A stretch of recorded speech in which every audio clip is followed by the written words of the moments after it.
Hello friends, welcome to Adan academy channel. இன்னைக்கு நம்ம இந்த செக்ஷன்ல என்ன பார்க்க போறோம் அப்படின்னா எஸ்எஸ்சி ஜிடி கான்செப்டோட ப்ரீவியஸ் இயர் மேத்தமெட்டிக்ஸ் கொஸ்டின்ஸ் தான் பார்க்க போறோம். இதுக்கு முன்னாடி ஆல்ரெடி நம்ம செட் 1 செட் 2க்கான வீடியோஸ் போட்டிருக்கோம்.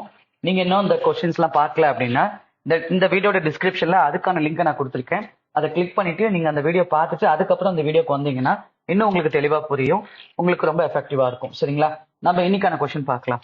இல்லை என்ன சொல்லியிருக்காங்க, டைம் அண்ட் ஒர்க், அதாவது தமிழ்ல ஆட்களும் நாட்களும் அப்படின்னு சொல்லுவோம், இல்லைன்னா நேரமும் வேலையும்னு சொல்லுவோம். அதுல இருந்து நம்ம ஃபர்ஸ்ட் கொஸ்டின் பார்க்க போறோம். சரிங்களா? என்ன சொல்லிருக்காங்க பாருங்க, ஏ பி டுகெதர். சரியா? ஏவும் பியும் சேர்ந்து ஒரு வேலையை எத்தனை நாள்ல செய்யறதா சொல்லிருக்காங்க? 12 நாட்கள்ல, 12 டேஸ்ல செய்யறதா சொல்லிருக்காங்க. அடுத்ததா பியும் சியும் அதே வேலையை 15 நாட்கள்ல முடிக்கிறதா சொல்லிருக்காங்க.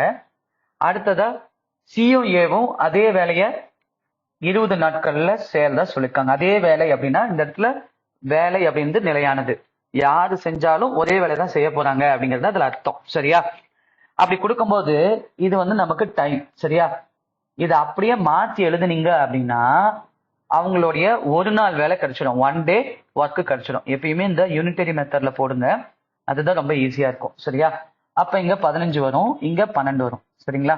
அதே போல இதையும் நீங்க மாத்தி எழுதுனீங்க அப்படின்னா இங்க 20 வரும், இங்க 20 வரும், இங்க என்ன வரும் அப்படின்னு பாத்தீங்கன்னா 15 வரும். இதுக்கு ரேஷியோ எடுங்க. இதுக்கு ரேஷியோ எடுத்தோம் அப்படின்னா 3ஆம் வாய்ப்பாடுல அடிங்க. இது 5 முறை வரும், இங்க 4 முறை வரும். இது ரெண்டையும் ஒரே நம்பர்ல தான் அடிக்கணும். இங்க 4 வரும், இங்க 3 வரும். சரியா? நீங்க பிராக்ஷன்ல போட்டீங்கன்னா நீங்க எல்சிஎம் எடுத்து ரொம்ப டைம் வேஸ்ட் ஆகும். சரியா? இது போல யூனிட்டரி மெத்தட்ல, அதாவது ஒரு நாள் ஒர்க்கை கண்டுபிடிச்சு போட்டீங்க அப்படின்னா ஈஸியா இருக்கும். அப்ப அதுல என்ன சொல்ல வராங்க அப்படின்னா ஏவும் பியும் பாத்தீங்கன்னா, ஏவும் பியும் சேர்ந்து பாத்தீங்கன்னா ஒரு நாளைக்கு 5 யூனிட்ஸ் முடிப்பாங்க. சரியா?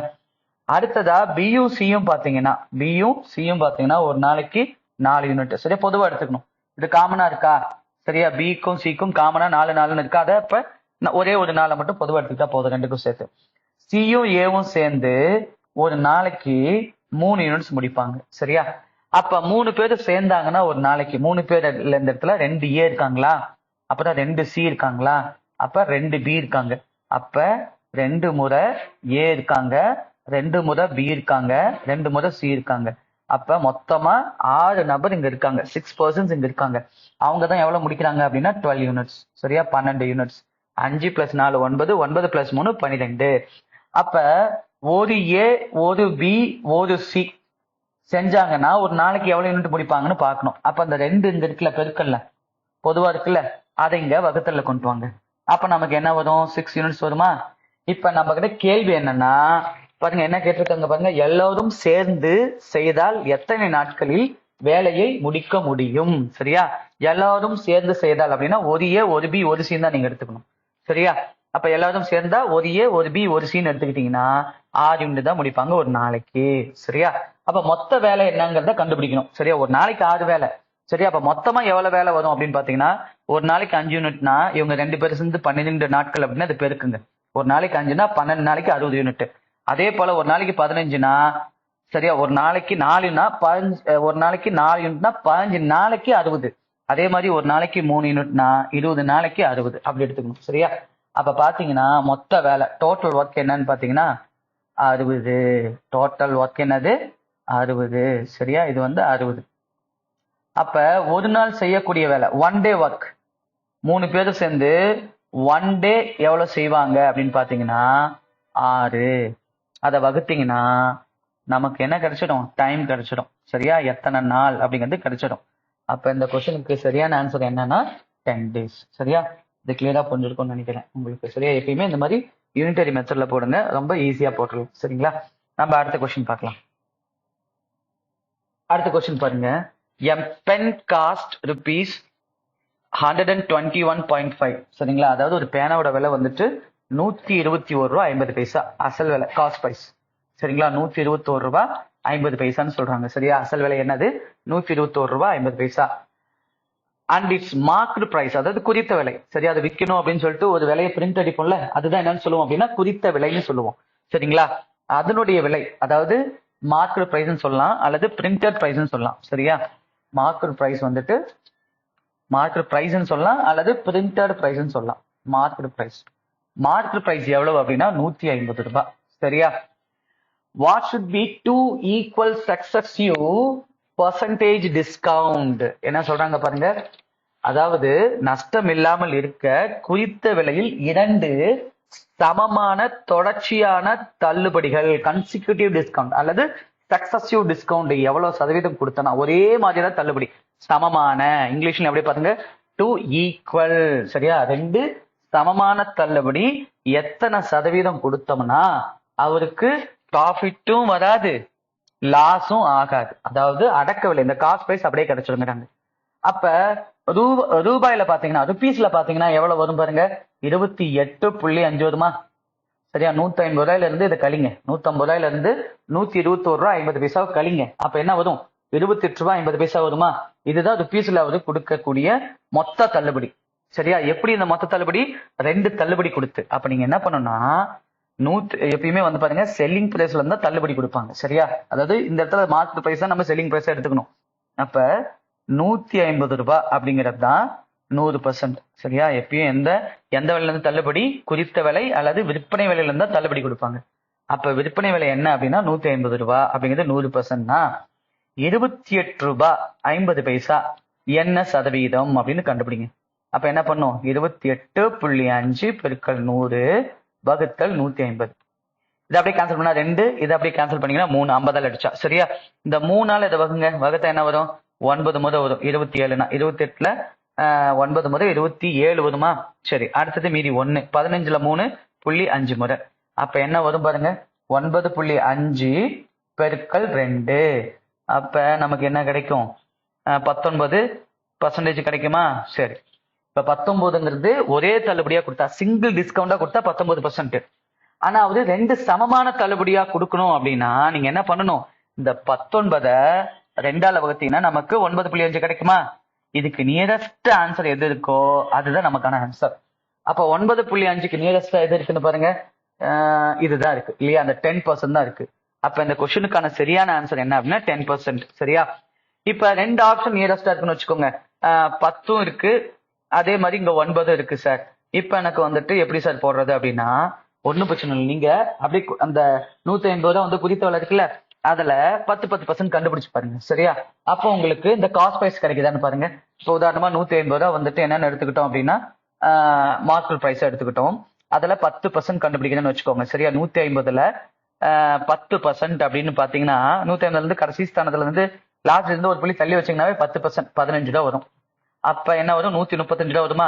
135 ரூபாய்க்கு திரும்பவும் என்ன பண்ணும், 10%. சரியா, 135 ரூபாயில 10% ஒரு புள்ளி தள்ளி வைங்க, 13 ரூபா 50 பைசா வரும் இல்லையா.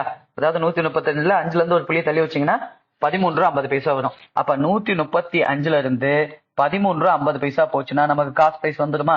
இங்க 5 வரும், இங்க என்ன இருக்கும் அப்படின்னு பாத்தீங்கன்னா 4 3னா ரிமைண்டர் 1 இருக்கும், இங்க 2ல 1 போச்சு, 3ல 1 போச்சுன்னா 2 வரும், இந்த 1 அப்படியே போட்டுக்கோங்க.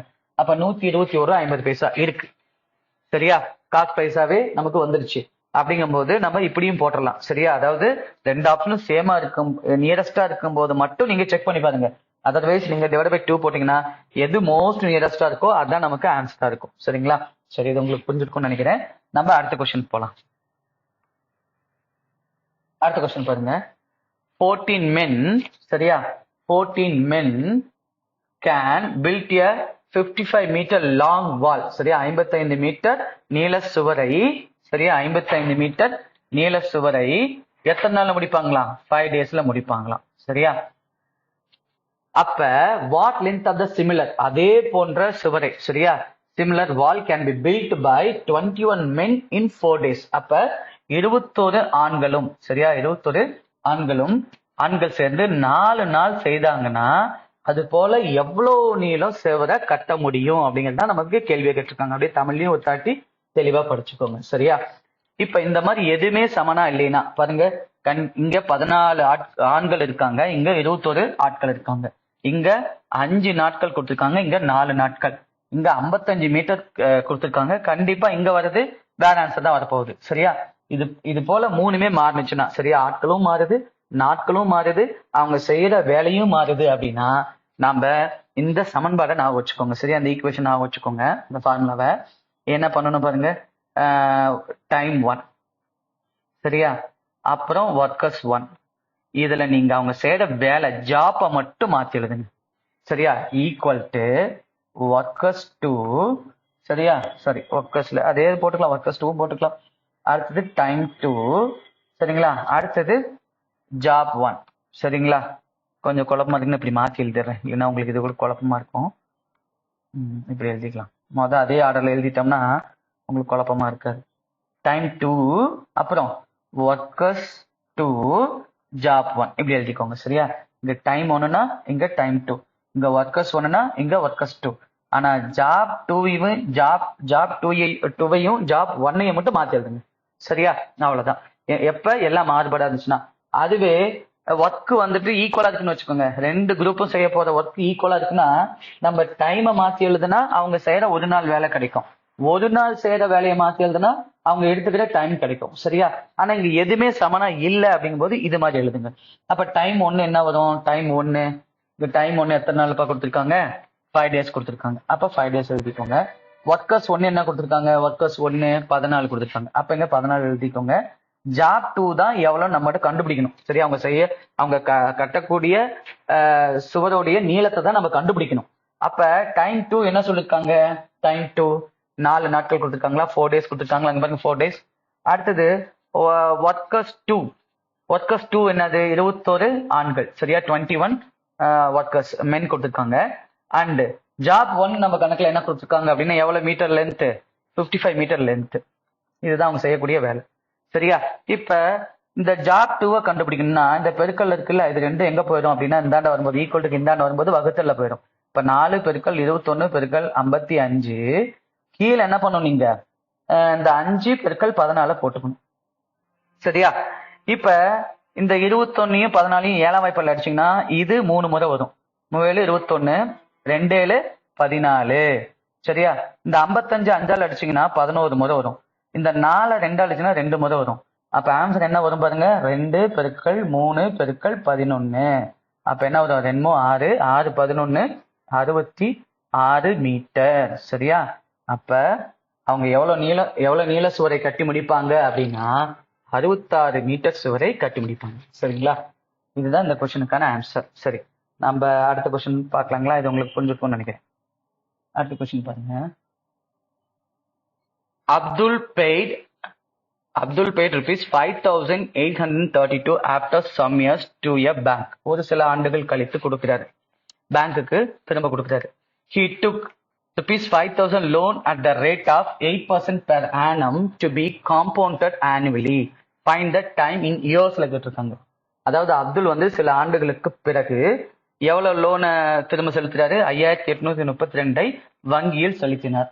அவர் ஆண்டுக்கு 8% வீதம், 8% கூட்டு வட்டின்னு போட்டுக்கோங்க, ரொம்ப முக்கியம், சரியா? ஏன்னா பாத்தீங்கன்னா பெரும்பாலும் தமிழ்ல கேட்கிற கொஸ்டின்ல தப்பு வந்துச்சு அப்படின்னா அதை அவங்க கன்சிடர் பண்ண மாட்டாங்க, சரியா? இங்கிலீஷ்ல ஏதாவது தப்பு இருந்தா தான் அவங்க ஃபைனலைஸ் பண்ணுவாங்க. கொஸ்டின் பேப்பர் முன்னாடியே அது உங்களுக்கு கிளியரா சொல்லிடுவாங்க, சரியா? இங்கிலீஷ்ல இருக்கிற கரெக்ஷன் மட்டும் தான் நாங்க ஃபைனலைஸா எடுத்துப்போம், சரியா? தமிழ்ல நாங்க கரெக்ஷன் தான் எடுத்துக்க மாட்டோம்னு சொல்லிடுவாங்க. அதர் லாங்குவேஜ்ல, அதாவது இங்கிலீஷை தாண்டி மற்ற எந்த லாங்குவேஜ்ல இருந்தாலும் அதுல இருக்கிற கரெக்ஷனை அவங்க கன்சிடர் பண்ண மாட்டாங்க. அதனால எப்பயுமே தமிழ்ல ஒரு தாட்டி படிச்சுட்டு கொஸ்டின்ல இங்கிலீஷ்ல ஒரு தாட்டி என்ன கொடுத்துருக்காங்க, என்ன கேட்டிருக்காங்கிறத படிச்சிடுங்க, சரியா? என்ன கொடுத்துருக்காங்க, நம்மள என்ன கண்டுபிடிக்க சொல்லியிருக்காங்க அப்படிங்கிறத நீங்க ஒரு தாட்டி பாத்துருங்க, சரியா? அப்பதான் உங்களுக்கு எந்த ஒரு தப்பு இல்லாம ஆன்சர் பண்ண முடியும், சரியா? இப்ப இந்த இடத்துல உங்களுக்கு தனி வட்டியா கூட்டு வட்டியா அப்படிங்கிற ஒரு குழப்பம் வரும், சரியா? அதுக்காக தான் நான் சொல்றேன், இது காம்பவுண்ட் இன்ட்ரெஸ்ட், சரிங்களா? நிறைய தாட்டி பாத்தீங்கன்னா இந்த மாதிரி கொஸ்டின்ல நிறைய தப்புலாம் இருக்கும், சரிங்களா? நீங்க என்ன பண்ணணும், அதை இங்கிலீஷ்ல ஒரு தாட்டி பார்த்து அதை வெரிஃபை பண்ணிக்கணும், சரியா? சரி, இப்ப பாருங்க. இப்ப என்ன சொல்றாங்க நம்ம கிட்ட, எவ்வளவு 5,000 ரூபாய் எவ்வளவு லோனா வாங்கியிருக்காரு, 5,832 ரூபாய் கட்டணும், 8% வட்டினா எத்தனை வருஷத்துல அந்த தொகை வந்திருக்கும்? 5,832 ரூபாய் கட்டி இருக்கணும்னா அது எவ்வளவு வருஷம் எடுத்திருப்பாரு அப்படின்னு சொல்லி கேட்கறாங்க. அதாவது வட்டி என்னங்கிறது கொடுத்துட்டாங்க 8%, எவ்வளவு காலத்துல அந்த 5,832 ரூபாய் கட்டியிருப்பாரு அப்படின்னு சொல்லி கேட்கறாங்க. எப்ப இந்த மாதிரி சம கூட்டு வட்டியில கேட்டாலும், காம்பவுண்ட் இன்ட்ரெஸ்ட்ல, சிஐனா கூட்டு வட்டின்னு சொல்லுவோம், காம்பவுண்ட் இன்ட்ரெஸ்ட் சொல்லுவோம், கேட்டாலும் கீழே பிரின்சிபலை போட்டுக்கோங்க, மேல அமௌண்ட்டை போட்டுக்கோங்க, சரியா? பர்சன்டேஜ் கண்டுபிடிக்கிற மாதிரி இருந்தாலும் சரி, டைம் கண்டுபிடிக்கிற மாதிரி இருந்தாலும் சரி, சரியா? சதவீதம் கண்டுபிடிக்கிற மாதிரி இருந்தாலும் சரி, அல்லது டைம் கண்டுபிடிக்கிற மாதிரி இருந்தாலும் சரி, கீழே பிரின்சிபலை போட்டுக்கோங்க, மேல அமௌண்ட்னா நம்ம ஆல்ரெடி பார்த்துருப்போம் ப்ரீவியஸ் வீடியோல. உங்களுக்கு இது எல்லாமே பேசிக்ல இருந்து நம்ம சொல்லியிருப்போம் ஒவ்வொரு வீடியோலையும், இல்லையா? பிரின்சிபல் பிளஸ் இன்ட்ரெஸ்ட், நம்ம போட்ட முதலீடு அசல் பிளஸ் வட்டி, வட்டி தொகை ரெண்டும் சேர்ந்தது தான் நம்ம மொத்த தொகை அமௌண்ட் அப்படின்னு நம்ம சொல்லுவோம். சரியா? எப்ப பர்சன்டேஜ் கேட்டாலும் சரி, எப்ப டைம் கேட்டாலும் சரி, அமௌண்ட்டை மேல போட்டுக்கோங்க, பர்சன்டேஜ் கீழே போட்டுக்கோங்க. சரியா? பிரின்சிபலை கீழே போட்டுக்கோங்க, பர்சன்டேஜ்ல பிரின்சிபல். அப்ப பிரின்சிபல் இந்த இடத்துல எவ்வளவு? முதலீடு 5000, இதான் அசல். எவ்வளவு வந்துட்டு தொகையா கட்டுறாருன்னா 5832 ரூபாய் கட்டுறாரு. சரியா? இப்போ உங்களுக்கு இந்த நம்பர் பார்க்கும் போதே ஸ்கொயர் நம்பரா தெரியுது அப்படின்னா 2 வருஷத்தை போடுங்க. இந்த நம்பரை பார்க்கும் போதே கியூப் நம்பரா தெரியுதுன்னா 3 வருஷம் போடுங்க. சரியா? பார்த்து எது என்னால ஸ்கொயரா கியூபான்னு கண்டுபிடிக்க முடியல சார், இல்ல அதாவது பவர் 4ல தான் இந்த நம்பர் இருக்கும் அப்படின்னா அதோட பேஸ் வந்து பவர் 4ல இருக்குன்னா 4 இயர்ஸ் போடுங்க. என்னால பார்த்து கண்டே பிடிக்க முடியல சார் அப்படின்னா நீங்க என்ன பண்ணணும் அப்படின்னா இந்த அப்படியே கேன்சல் பண்ணுங்க. சரியா? கேன்சல் பண்ணீங்கன்னா இதை வந்து 2ஆம் வாய்ப்பால அடிச்சோம்னா 2500 வருங்களா? மேலையும் அதே 2ஆம் வாய்ப்பால அடிங்க. 2 முறை மீதி 1 9, இங்க 1 மீதி 1 6, 2916 வருதா? இப்ப நம்ம பார்த்தா ஏதாவது தெரியுதா? தெரியுது. என்னன்னா ஸ்கொயர் நம்பர். சரியா? நீங்க ஸ்கொயர் கியூப்ல கொஞ்சம் மனப்பாடம் பண்ணிக்கோங்க. சரியா? மனப்பாடம் பண்ணிக்கோங்க. நான் ஷார்ட் கட்டு சொல்லி தரேன். இந்த சிம்பிளிபிகேஷன்ல தனியா இதுக்கான வீடியோ பார்க்கும்போது இது இன்னும் ஈஸியா இருக்கும். உங்களை பார்த்த உடனே டக்குன்னு சொல்லிடலாம். சரியா? இப்ப 5 வருஷம் 6 வருஷம் 7 வருஷம் எல்லாம் கேட்பாங்களா சொன்னா கண்டிப்பா கேட்க மாட்டாங்க. உங்களுக்கு அதிகப்படியா ஃப்ரீக்வெண்டா கேட்கறது 3 வருஷம் தான். சரியா? ஏதோ சில சமயம் தான் 4 வருஷம் கேட்பாங்க, அதுக்கு மேல கேட்க மாட்டாங்க மேனுவலா. சரியா? இப்ப வந்துட்டு 8 வருஷம் 64 வருஷம் 77 வருஷம் 81 வருஷம் எல்லாம் கேட்டிருக்காங்களே சார் அப்படின்னா அதெல்லாம் உங்களுக்கு பேஸ் வந்துட்டு காமனா பண்ற மாதிரி தான் கொடுப்பாங்க. இப்ப உதாரணமா பாருங்க, கவனிங்க, ரொம்ப முக்கியம். 8 பங்கு ஆகிறதுக்கு 15 வருஷம்னா 16 பங்கு ஆக எத்தனை வருஷம் அப்படின்னு சொல்லி கேட்டாங்கன்னு வச்சுக்கோங்க காம்பவுண்ட் இன்ட்ரெஸ்ட்ல. நீங்க உடனே இது பேஸ வந்துட்டு 2க்கும் பொதுவாக்க முடியுமா அப்படின்னு பாருங்க. சரியா? அடி இதுக்கு என்ன சொல்லலாம்? 2 பவர் 3 சொல்லலாமா? இதுக்கு என்ன சொல்லலாம்? 2 பவர் 4 சொல்லலாம் இல்லையா? அதாவது 3 இன்ட்டு 2 இன்ட்டு 2 இன்ட்டு 2 8 சொல்லலாம். அதே மாதிரி 2 இன்ட்டு 2 இன்ட்டு 2 இன்ட்டு 2 என்ன சொல்லலாம்? 16 சொல்லலாம். இப்படி பண்ண முடியும்னா இந்த கொஸ்டினுக்கு நம்ம மேனுவல்ல வித்தின் ஒரு 30 செகண்ட் 1 மினிட்ல எக்ஸாம் பாயிண்ட் ஆஃப் வியூல போட முடியும்.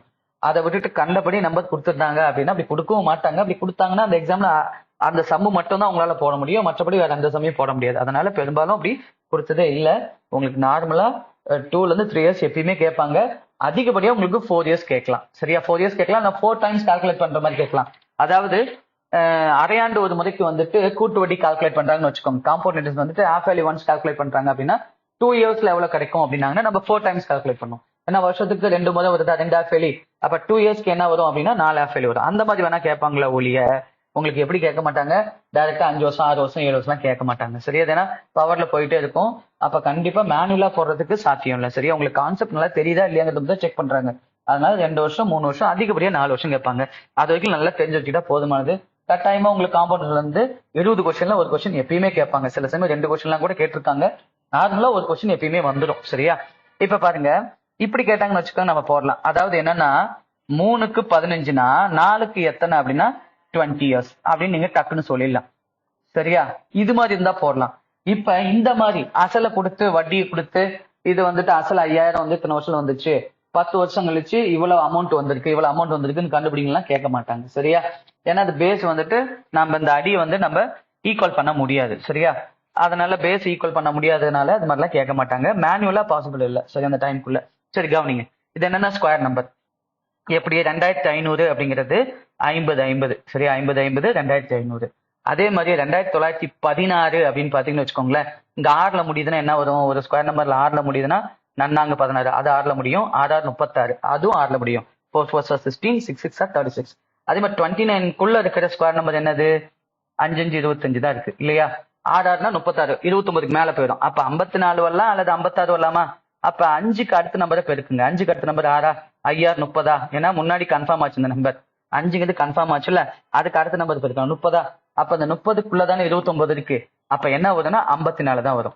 இப்ப 30க்கு மேல இந்த 2 டிஜிட் 30க்கு மேல இருக்குன்னா 56 வரும். 30க்கு உள்ள இருக்கு அப்படின்னா அந்த இந்த 5 தான் வரும். சரியா? 30க்குள்ள இருக்குன்னா 54 வரும். 30க்கு மேல போனுச்சுன்னா 56 வரும். அப்ப 54/50.